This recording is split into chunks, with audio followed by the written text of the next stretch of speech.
komandos kovojančios dėl 5 vietos susitinka regbio klubas Ąžuolas šeimininkai ir Vilniaus regbio akademija. Yeah, what do I expect for the next game? I don't know who's going to win that game now. They're currently playing.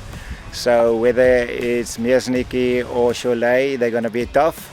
Like we experienced today, we conceded early tries, but we came back, and I'm proud of the guys how we came back at it. Tai nežiūrint į rezultatą, tai šiaip išties nelabai pergyvenu. Yra kaip yra. Esu labai patenkintas savo komandos žaidimu, nes tikrai matosi pagerėjimas nuo praeito savaitgalio.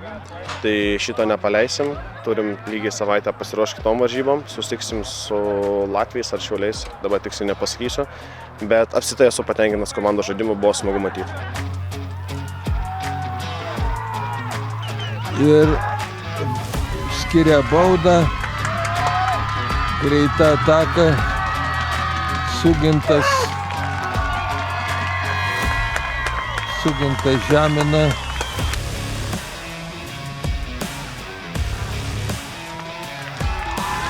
Kinijos Mantas Butkevičius pataiko į vartus.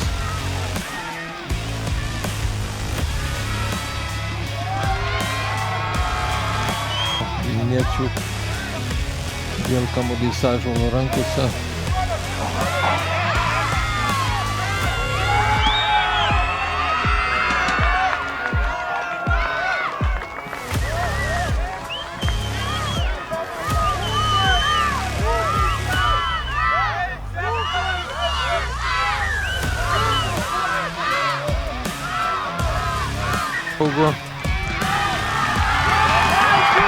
Siem Lilandlė pabėga ir